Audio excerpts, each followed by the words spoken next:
Right.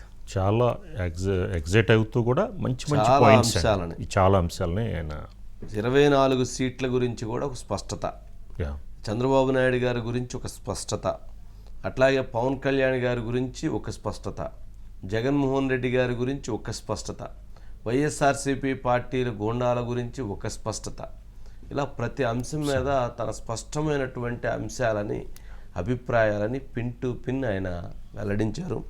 అందులో కొన్ని అంశాలు అంటే ఇక నుంచి నన్ను ప్రశ్నించే ఒక క్లారిటీ కూడా ఇచ్చారు. నాతో ఉండేటువంటి వాళ్ళే నా వాళ్ళు, నాతో ఉండేటువంటి వాళ్ళే నా వాళ్ళు, నాతో నిలబడే వాళ్ళే నా వాళ్ళు, నన్ను ప్రశ్నించే వాళ్ళు నాతో నిలబడతానే నాతో ఉన్నట్లు. పవన్తో శత్రుత్వం అంటే అవతల వాడు చచ్చేదాకా ఆ శత్రుత్వం ఉంటుంది. పవన్ కళ్యాణ్ అంటే ఆంధ్ర ప్రజల భవిష్యత్తు. పవన్తో స్నేహం అంటే పవన్ చచ్చేదాకా. పవన్ అంటే పెద్దోళ్ళు భుజం మీద ఉండే కండువా. 2024 ఎన్నికల్లో మహాయుద్ధాన్ని ప్రకటిస్తున్నాను, మహాయుద్ధానికి శంఖారావం పలుకుతున్నాను. వైసీపీ విధ్వంసకర పాలనను ఆపుదాం, మోదీ మళ్ళీ అధికారంలోకి కేంద్రంలో రావాలి. ఇది వారు కొన్ని పాయింట్స్లో. ఇక సరే, ఈ అంశాల విషయంలో మురళి ఉన్నట్లున్నారు స్పాట్ నుంచి. మురళి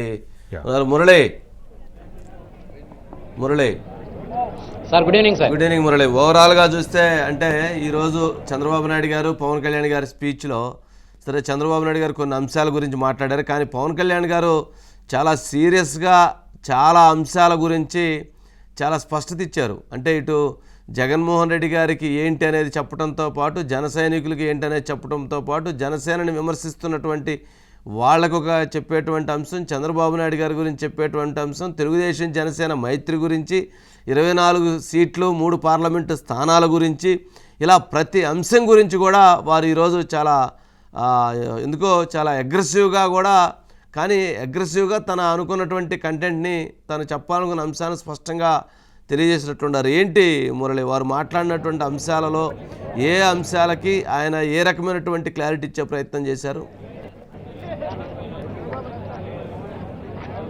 అంటే మొట్టమొదటిగా తెలుగుదేశం పార్టీ శ్రేణులు పొత్తు కలిసిన తర్వాత జనసేన పార్టీ శ్రేణుల్లో కానీ, జనసేన పార్టీ నాయకుల్లో కానీ, రాష్ట్ర ప్రజల్లో కానీ ఉన్నటువంటి అనేక అంశాలకి ఈ వేదిక ద్వారా దాదాపుగా నివృత్తి చేశారు సార్.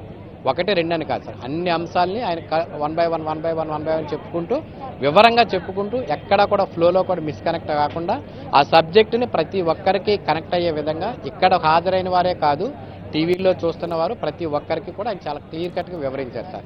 ఎందుకంటే పొత్తులు కలిసిన తర్వాత 24 స్థానాలే తీసుకున్నారు, 3 ఎంపీ స్థానాలే తీసుకున్నారన్న తర్వాత పవన్ కళ్యాణ్ మీద ప్రతి ఒక్కరూ రకరకాల మాటలు చేయటం, అది ముఖ్యంగా కూడా వైఎస్ఆర్ కాంగ్రెస్ పార్టీ తగ్గించి చెప్పే ప్రయత్నం చేయటం, అన్ని అంశాలకు కూడా ఎలా క్లియర్ కట్గా ఆయన ఒక అందరి అనుమానాలని కుండబద్దలు కొట్టాలన్నారు, కుండబద్దలు కొట్టేశారు సార్.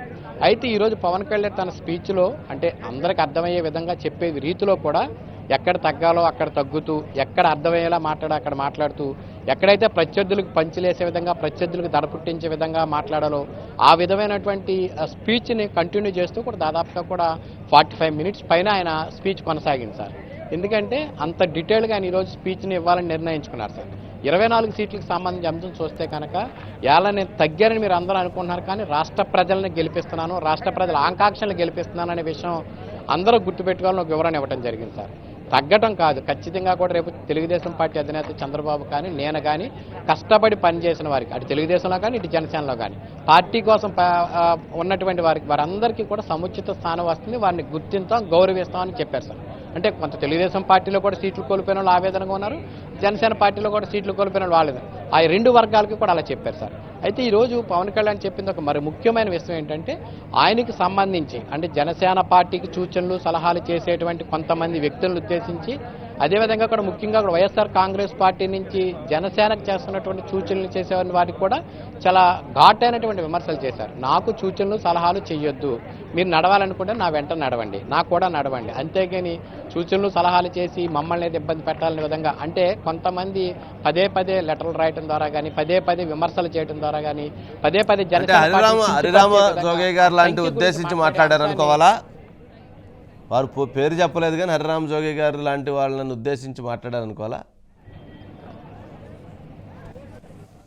అంటే ఖచ్చితంగా కూడా సార్, ఎందుకంటే పదే పదే సూచనలు చేస్తున్నారు. ఈ మధ్య కాలంలో హరిరామ జోగి గారు ఎక్కువగా లేఖల ద్వారా సూచనలు చేస్తున్నారు. మళ్ళీ 24 సీట్లకి పెంచాలని కోరుతూ రేపు నుంచి ఆయన ఆమరణ నిరాహార దీక్ష కూర్చుంటున్నారండి. సో ఖచ్చితంగా కూడా అంటే హరిరామ జోగి గారి పేరు ప్రస్తావించకపోయినప్పటికీ కూడా హరిరామ జోగి గారితో పాటుగా ఆ విధంగా ఎవరైనా నాకు సూచనలు సలహాలు చేస్తుంటే, అంటే కొంతమంది పరోక్షంగా ఆయన కలిసి చేయొచ్చండి, లేకపోతే కొంతమంది వైసీపీ నాయకులు పేపర్ల ద్వారా టీవీల ద్వారా సూచనలు సలహాలు చేస్తారు. వారిని ఉద్దేశించి ముఖ్యంగా కూడా హరిరామ జోగి గారిని కూడా అంటే పేరెడితే బాగోదు పెద్ద ఆయన అనే ఉద్దేశంతో ఆయన పేరు ప్రస్తావించలేదు, కానీ ఆ భావన కూడా వచ్చే విధంగా ఆయన మాట్లాడారు సార్. ఎందుకంటే ఇంకొక అంశం చెప్పారు సార్, 24 స్థానాలు అంటారు.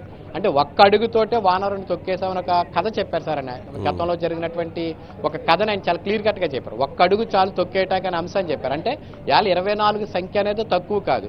ఆ 24 గెలిస్తే మేము చాలా ఇదవుతామనే ఒక భావన వచ్చే విధంగా, ఒక్క అడుగుతో ఏదైనా జరగవచ్చు, జగన్ తొక్కేయచ్చు, జనం మన వెనకాల ఉన్నారనే భావన వచ్చే విధంగా ఆ కథ చెప్పారు సార్. అంటే 24 అంశంలో వాళ్ళు చాలా వరకు క్లారిటీ ఇచ్చారండి. ఇక దీంతో పాటుగా పార్టీలో ఉన్నటువంటి అసంతృప్తులకు కూడా కొంత క్లారిటీ ఇచ్చారు. ముఖ్యంగా వైఎస్ఆర్ కాంగ్రెస్ పార్టీ అధికారంలోకి వచ్చిన తర్వాత జరిగినటువంటి అనేక అంశాలు అంటే అభివృద్ధికి సంబంధించి అంటే చాలా సెటారికల్గా మాట్లాడారండి.